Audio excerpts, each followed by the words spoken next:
Today we're going to talk about grown man jewelry, diamond pistons. So we've got a couple variants here. These are our 800 and 900 GWA drop-in pistons. And these are for the Gen 5 LT platform, 4065 bore.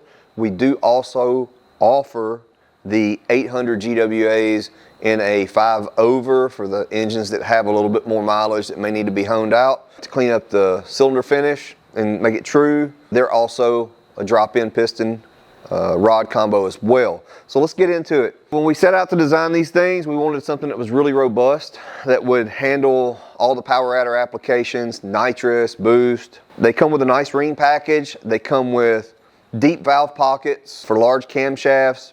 Obviously still have the fuel bowl for the DI. A couple of the differences here between the pistons, obviously one has a dome. This is going to be your what we call our standard compression, and then one has a dish. So where would you use these two applications? Well, typically the dome is going to be used on the big big power NA stuff that may be running fuel mixes that need a better ring package and a more durable piston rod than the factory stock bottom end stuff. Nitrous applications, and also when your blower is airflow limited, maybe you have a small blower or you're limited on how fast you can spin that blower. Compression is always king when it comes to making the most power for that particular combo with the amount of airflow you have to work with. So if you're airflow limited, the higher compression piston can be beneficial for power. When you are not airflow limited and you can really crank it up, you know, big 2650 stuff, F-trim, Prochargers, etc., big turbo stuff, maybe the dish is a better option for you. Ultimately, you need to consult your builder, go over your goals, and figure out which option is best for you. Now, these pistons are designed to work with our Compstar rods for a zero balance installation. I know there's been some debate, and people don't understand sometimes that individual part weights are different than the factory assemblies.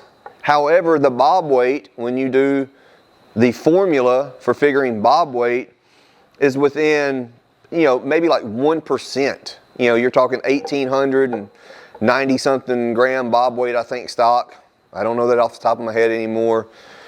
These vary, ever so slightly, plus or minus from that, just like all factory parts do. Two factory engines don't have the same exact bob weight. So we're well within tolerance of factory specs for a zero balance drop-in installation. Now, the great thing about these pistons is they're also versatile in terms of using them on other builds beyond what we like to see our drop-in package used for. So the Compstar rod ultimately is what throttles back what we recommend using these for as far as power potential. Typically we say around 1,000 horsepower. Because of the rod, it's not because of the piston. These are 2618 alloys. They will handle a ton more power than that. We have them making, 1,600 horsepower. That's not a problem for the pistons. So if you do decide that you want to upgrade to an ultra rod, a real high end, or a boost line, or a real high end steel rod, these pistons will still work. They're 927 pins. They come with heavy wall pins already, so these will work for those other applications as well. So hey, if you pull the trigger on these, you run these for a while and you say, hey, I want to take my combo to the next level. I want to make 1,500 instead of 1,000. Well, these pistons can still accommodate if you're staying stock stroke and you're just changing the connecting rod. Of course, you will have to balance the rotating assembly. That's not that huge of a deal when you're going that far into the build anyway. So don't think you have to throw these away. They will work with other rod combinations as well. You just will have to balance the rotating assembly. So as always, guys, thank you for tuning in. I hope you found the information useful.